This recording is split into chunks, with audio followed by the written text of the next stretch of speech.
je sais que la parole du dimanche passé t'a apporté un plus. Alléluia. Et ce matin aussi, ça va t'apporter un plus. Ce que je veux que tu comprennes, c'est que les hommes et les femmes qui émergent sont des personnes de foi, mais des personnes de prière. Alléluia. Amen. Les hommes et les femmes qui émergent, c'est-à-dire qui arrivent à sortir leur vie de la masse, c'est des personnes qui sont quoi? Des hommes de foi, des femmes de foi, mais aussi des hommes et des femmes de prière. Alléluia. Amen.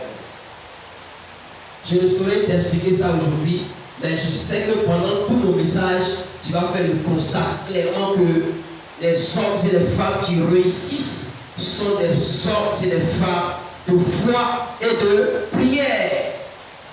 Quelqu'un m'entend?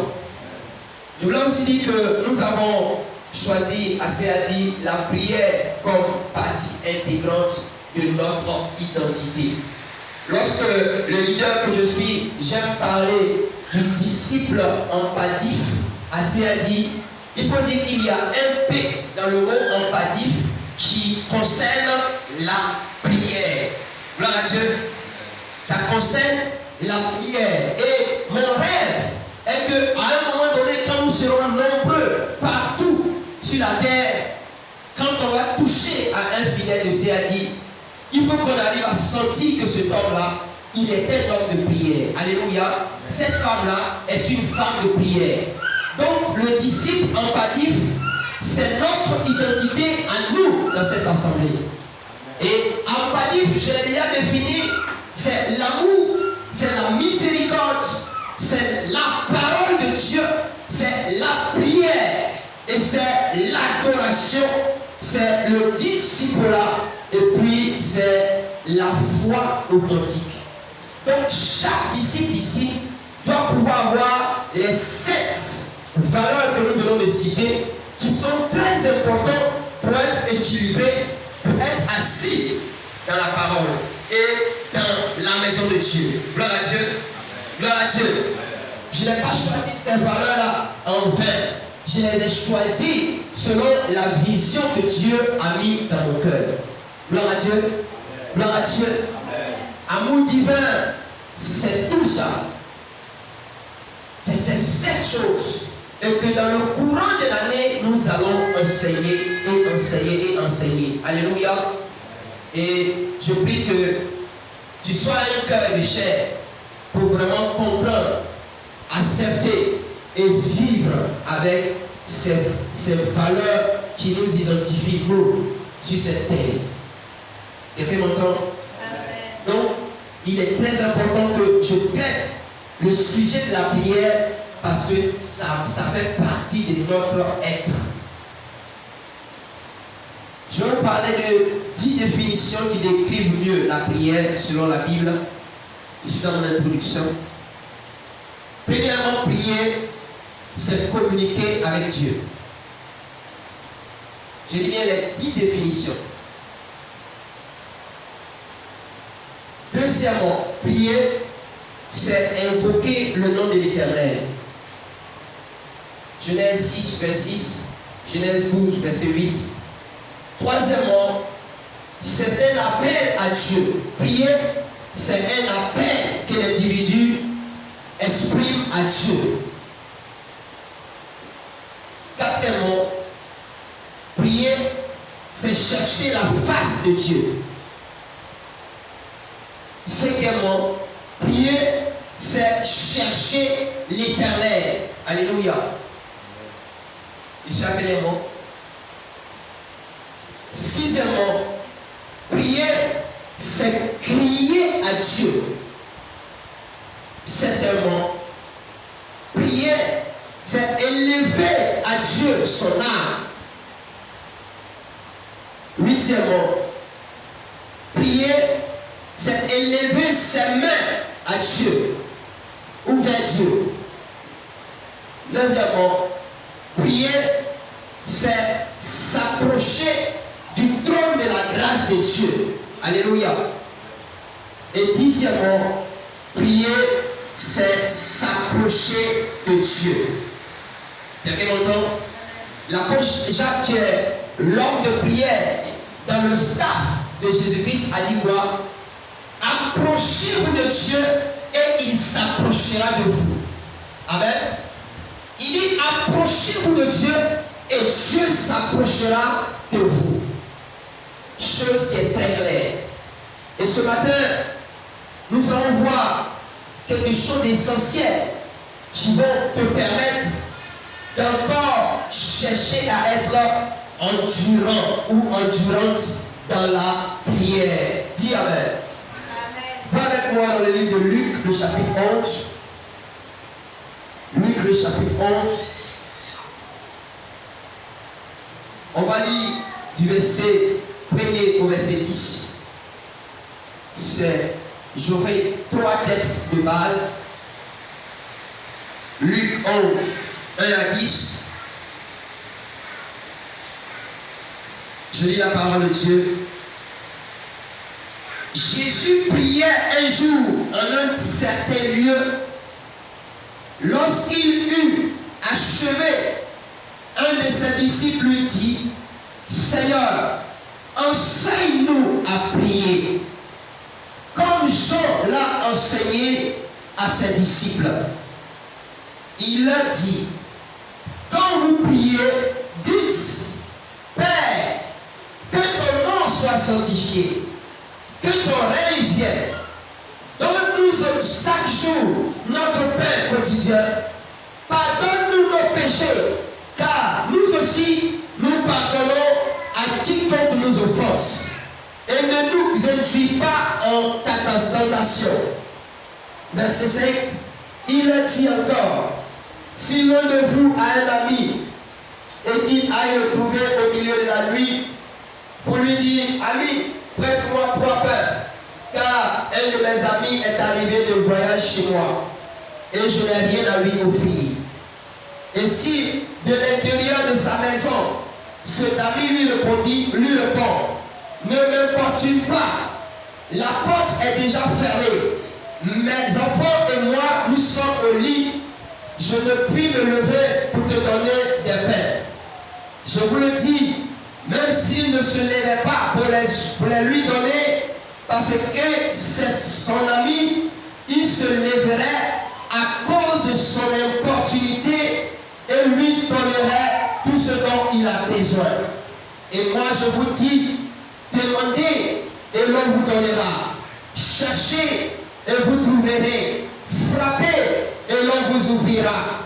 Car quiconque demande reçoit. Celui qui cherche trouve. Et l'on ouvre à celui qui frappe. Alléluia. Gloire à Dieu. On va prendre aussi Luc le chapitre 18, le verset 1 à 7. La Bible dit ici, Jésus leur adressa une parabole pour montrer qu'il faut toujours prier et ne point se relâcher. Il dit, il y avait dans une ville un juge qui ne craignait point Dieu et qui n'avait d'égard pour personne. Il y avait aussi dans cette ville une veuve qui venait de lui dire, fais-moi justice de ma partie adresse. Pendant longtemps, il refusa.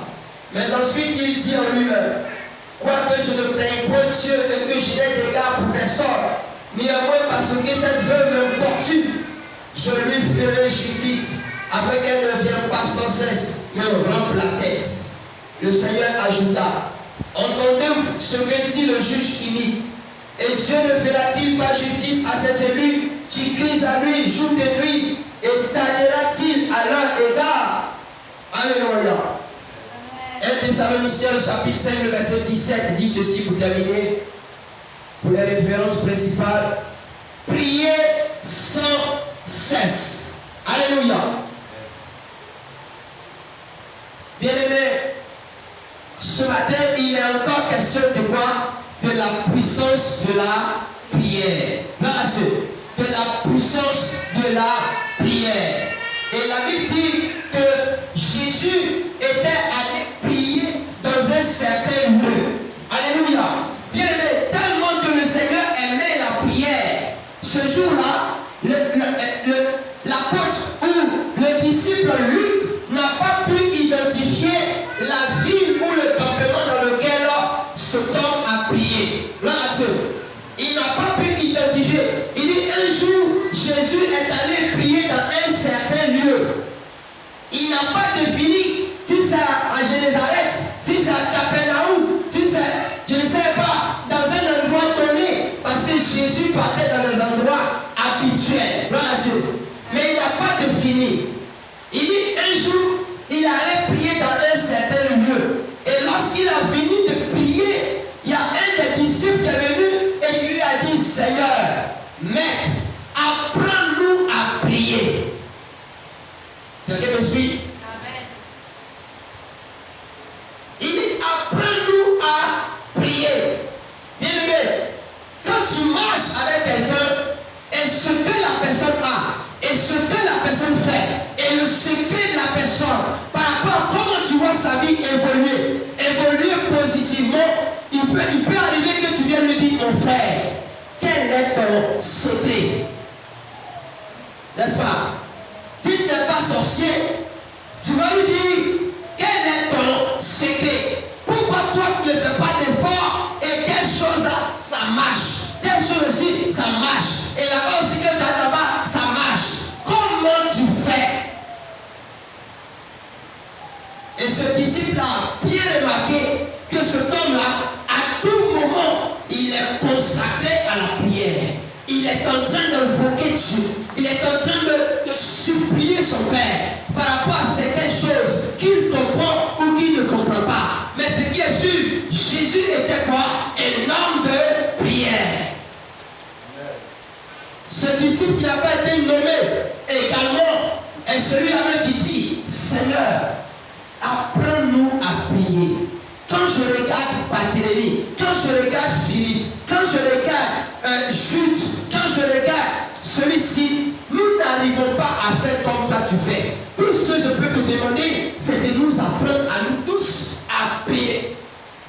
Il n'a pas dit apprends-moi à prier. Mais il dit apprends-nous, tes disciples, à prier. Comme quoi? Comme Jean-Baptiste, un grand leader, lui aussi, il a appris à ses disciples quoi? À prier. Dis à ton voisin, toute chose s'apprend. Même pour faire le mal, ça s'apprend. Faut dire ça. Oui. Toute chose s'apprend. Et Jésus lui dit, quand vous voulez prier, voici un modèle. Et ce modèle était la prière de notre Père. La prière du Notre Père était la prière que Jésus a enseignée à ses disciples. Il a dit, si vous voulez prier, voici le modèle que moi, Jésus, je prends pour prier. Père, que ton nom soit sanctifié, que ton règne vienne. Donne-nous chaque jour notre pain du jour. Pardonne-nous nos péchés, car nous aussi, nous pardonnons à quiconque nous offense. Et ne nous induis pas en tentation. Alléluia. Alléluia. Bien-aimé, le leader Jésus-Christ avait déjà une maquette de prière. Et il a donné cela à ses disciples. Il dit, suivez ce modèle. Suivez ce modèle de prière. Suivez ce modèle où tu glorifies d'abord Dieu en le sanctifiant, où tu appelles l'Esprit de Dieu.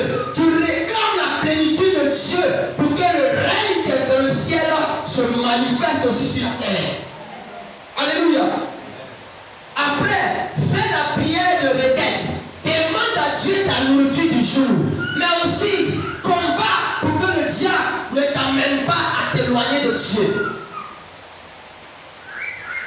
Mais ce qui est plus important, Jésus savait, comme je l'ai dit dimanche passé, prier, avoir une vie de prière, ce n'est pas quoi? Du couteau chaud quoi dans du beurre. On paye le prix. Sinon, ce qu'il va dire au verset 5. Il le dit encore, si l'un de vous a un ami et qu'il aille le trouver au milieu de la nuit pour lui dire, mon ami, prête-moi 3 pains. Car j'ai un visiteur, pour paraphraser, j'ai un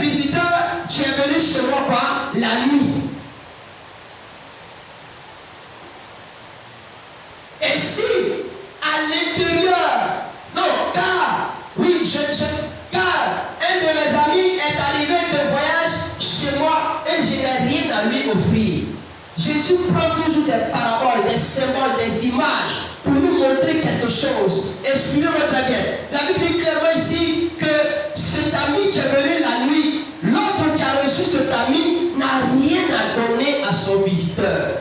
Et il est important que lorsque quelqu'un vient chez toi, tu lui proposes la nourriture, tu lui proposes de l'eau. Dans la coutume africaine, alléluia. Et ce homme n'avait rien. Et il est allé chez son ami qui était prêt à dormir ou qui dormait déjà. Et il lui a dit quoi? Mon ami, j'ai de la visite, soutiens-moi, aide-moi, donne-moi 3 pains. Je vais aller donner à mon visiteur. Écoutez la réponse. Et si de l'intérieur de sa maison, cet ami lui répond, ne m'importune pas, la porte est déjà fermée. Mes enfants et moi, nous sommes au lit, c'est-à-dire nous dormons. Je ne puis pas me lever pour te donner des pains. Voici la première réponse. Il fait tard, laisse-moi gérer ça demain. Il fait tard, laisse-moi gérer ça demain. Il fait tard, laisse. La Bible dit non. Cet homme a refusé. Mais au verset 8, la Bible dit, je vous le dis, même s'il ne se levait pas pour lui les donner, parce que c'est son ami. Écoutez très bien. Quand on parle d'amis, c'est des gens qui partagent tout ensemble. C'est pas camaraderie. Quand on dit c'est mon ami, bien aimé, c'est maintenant en Afrique ici, on te tape sur la épaule, c'est mon ami, hein? C'est mon ami. Mais mon veilleux va tuer. Alléluia. Quand quelqu'un dit celui-là est mon ami, ça veut dire qu'il est prêt à se sacrifier pour cette personne. C'est ça un ami. C'est pourquoi la Bible dit quoi? Dans Proverbe 17, il est écrit quoi? L'ami aime en tout temps, et dans le malheur, il devient un membre de ta famille. L'ami aime en tout temps. Un ami, il aime en tout temps. Et c'est de cet ami qu'on parle ici. Un ami, si tu dis lui est mon ami, et que tu es méchant, tu n'as pas encore compris ce que c'est que l'amitié. Gloire à Dieu. Gloire à Dieu. Bien aimé, c'était son ami. Et même à ces instants où il a de la visite et qu'il n'a pas de nourriture, ce gars devait être quoi? Son frère, selon la Bible. Il devait être maintenant quoi? Son frère. Quand ton ami a des problèmes, il devient maintenant ton frère. C'est-à-dire qu'il est ton frère de sang maintenant. Nous n'avons rien encore compris souvent. Bien aimé, il dit, s'il ne lui donne pas 3 pains, parce que c'est son ami, parce que quand on est ami aussi, il y a la familiarité qui est là, et souvent, pendant que notre est en train de peiner, nous on prend ça comme de l'amusement. Quand il dit, s'il ne lui donne pas parce que c'est son ami, ce qu'il peut faire, il se lèverait à cause de son importunité. C'est là mon message ce matin. S'il ne se lève pas pour lui donner 3 pains, parce que c'est son ami, mais cet homme-là, il va se lever, abandonner sa femme, abandonner ses enfants, et venir ouvrir la porte et donner 3 pains au monsieur, parce que cet homme-là l'a importuné.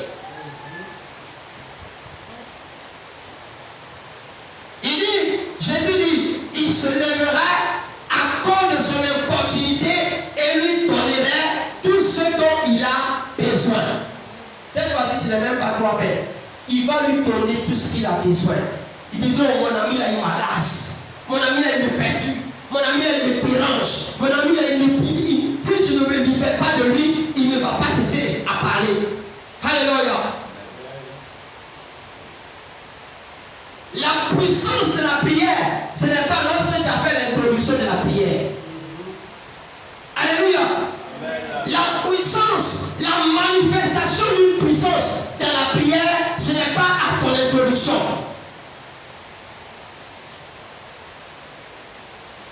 Donc les bébés spirituels, quand ils ont prié 3 jours, on vient vu, ils sont découragés. Écoutez-moi très bien. La puissance de la prière, la manifestation de la prière, ça vient au moment où tu es dans un tas d'opportunités.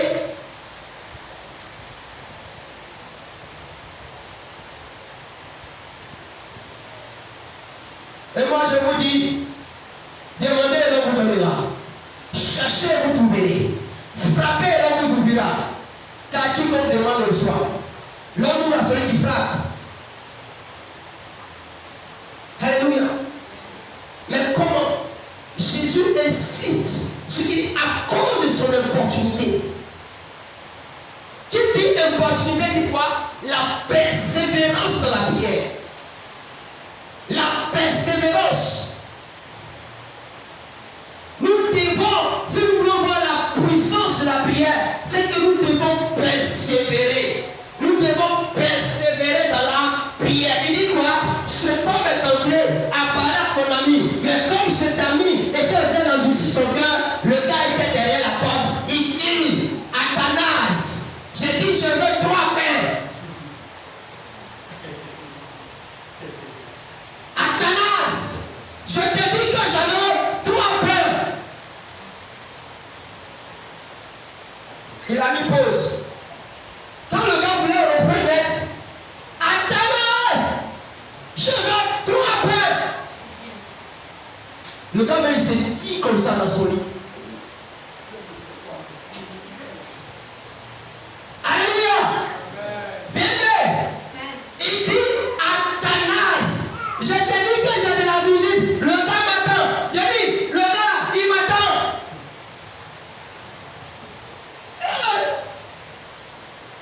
On fait comment pour qu'on puisse dormir aujourd'hui? Qu'est-ce qu'on peut faire pour dormir aujourd'hui? Le gars est là. Bien aimé, il veut exaucement. Il veut exaucement. Vous êtes à la porte du Seigneur. Et puis quand vous tapez à la porte du Seigneur, bien aimé, il dit Père, que ton nom soit sanctifié. Que ton règne vienne. Dans notre évangile, quoi? Que ta volonté soit faite sur la terre comme cela est manifesté au ciel. Athanas. On dit Athanas est béni. J'ai besoin de 3 pains. Et il commence à taper le sol devant la porte. Le gars, il ne peut plus dormir. Non, il ne peut plus dormir. Bien aimé, quand ton enfant veut cadeau, tu as payé cadeau là. Mais papa, alléluia. La prière, tu veux témoigner que ta prière a été puissante et qu'il y a eu un exaucement, c'est que c'est la prière de persévérance. La prière persévérante.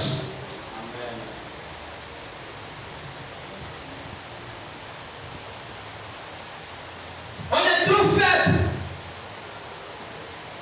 On veut de grands miracles, on veut de grandes choses, mais on est faible.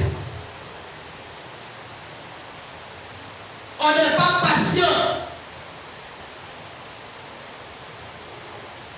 Je parle à quelqu'un? Est-ce que je parle à quelqu'un? Bien aimé, le gars est rentré pour aller donner 3 pains à son visiteur parce qu'il n'a pas joué avec sa démence. Il n'a même pas joué avec sa démence. Il est resté focus, il est resté figé, il est resté déterminé jusqu'à ce que ce voisin-là, il lui donne les 3 pains. Comment toi tu demandes à Dieu? Comment toi tu vas vers Dieu? Toi tu t'en vas vers Dieu avec un chronogramme. Alléluia. Moi je fais mes 2 heures. S'il ne répond pas, basta. Ok. Va. Faut mettre chrono en va voir Dieu. Frère, Dieu va rien te donner. Dieu va rien te donner pendant les 2 heures. Et puis tu vas quitter là-bas. Les grandes choses qu'on demande appellent aussi de grands sacrifices. Les grandes choses qu'on veut nécessitent aussi quoi? Un gros prix à payer. Ne nous blâmons pas.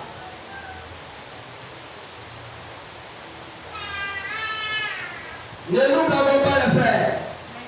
Lorsque la femme veuve a vu que celui-là c'est un haut fonctionnaire, lui là, il est dans le quartier ici, c'est un haut fonctionnaire, il peut régler mon problème. La femme est partie voir le juge unique. Elle dit, monsieur, il faut que tu règles mon problème. J'ai des adversaires, mais toi tu connais le droit. Pardon, il faut régler mon problème. Moi je ne suis pas allé à l'école, mais règle mon problème. La Bible dit quoi? Le juge unique, qui parle de unique dit quoi? Un juge athée, un juge païen, un juge qui ne connaît pas le Dieu de la dame. La Bible appelle quoi? Celui qui ne craignait point Dieu et qui n'a fait d'égard pour personne. Il ne respectait rien. Il était one dame. Mais la Bible dit, la femme là, matin, elle est chez le juge unique. Le soir, elle est chez le juge unique. À minuit moins, elle est chez le juge unique. Le juge unique dit, quand je regarde, si je ne fais rien, cette femme va venir me frapper au visage. À 1h du matin, je vais paraphraser un peu, elle ramasse des graviers, elle jette ça sur la toiture du juge unique. Il dit, diantre, si je ne fais pas quelque chose, la femme, elle ne pourra pas me laisser tranquille. Elle viendra toujours me casser la tête. En deux versions, il dit qu'elle ne vienne pas me frapper au visage. Alléluia. La femme veuve avait un problème. Le juge unique avait la solution de la femme. Quand le gars veut sortir, à 4 heures, elle est déjà là. Caillou sur portail. Boum, boum. Il faut que mon problème soit réglé. Bien aimé, est-ce que toi tu as déjà vu quelqu'un qui veut une solution? Vous n'avez pas encore vu quelqu'un qui veut une solution? Quelqu'un qui veut une solution, sa manière d'agir est différente de quelqu'un qui ne veut pas de solution.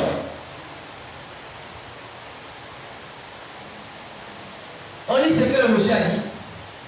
Le haut fonctionnaire. La persévérance de la dame. Écoutez ici. Pendant longtemps, Luc 18, le verset 5, le verset 4. En fait, le verset 4. Pendant longtemps, il refusa. Mais ensuite, il dit en lui-même, quoique je ne craigne point Dieu et que je n'ai d'égard pour personne, néanmoins, écoutez bien, néanmoins, parce que cette veuve m'importune, je lui ferai quoi? Justice. Afin qu'elle ne vienne pas sans cesse me casser la tête. Le Seigneur ajouta, entendez-vous ce que dit le juge unique? Et Dieu ne fera-t-il pas justice? À qui? À ses élus. Dieu ne fera-t-il pas justice à ses élus? Quoique qui crie à lui jour et nuit, et tardera-t-il à leur égard? Est-ce que vous comprenez? Ce n'est pas parce que la femme était veuve, une femme veuve elle fait pitié. Ce n'est pas que de ce qu'elle fait pitié, mais c'est parce qu'elle a persévéré. Elle a frappé jusqu'à ce que cet homme-là soit rassasié de l'emmerdement de la femme. Elle a emmerdé au maximum. Nous sommes d'accord? Frères et sœurs, quel que soit le poids de ton sujet, tu as besoin d'importuner Dieu. Quel que soit le degré, la taille de ta situation, tu dois rester persévérant. Quel que soit ce que tu traverses, tu dois rester quoi? Endurant dans la prière. Tu me fais comprendre? Est-ce que je me fais comprendre? C'est pourquoi cet homme, l'apôtre Paul, il dit quoi? Priez sans cesse. Priez sans relâche. Priez sans répit. Priez. Ne cessez jamais de prier. Ne cessez jamais de faire quoi?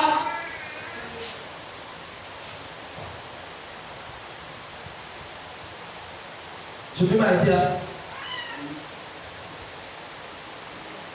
Il n'y a pas un temps pour relâcher. Jésus dit, Luc 18, 1. Je vous donne ce parabole pour vous dire que vous devez quoi? Toujours prier et ne jamais vous décourager. Ne jamais vous décourager. Le découragement n'a pas sa place dans la vie d'un enfant de Dieu. Le découragement n'a pas sa place. Alléluia. Amen. Je te dis, le découragement n'a pas sa place dans le cœur d'un enfant de Dieu. Le découragement ne doit pas venir t'enseigner. Non, c'est toi qui dois enseigner au découragement qu'il s'est trompé de voisin, il s'est trompé de personne. Dans les deux cas, les deux exemples que le Seigneur a donnés, ces personnes ont eu quoi? Exaucement. Non, ils ont eu exaucement. Il n'y a pas un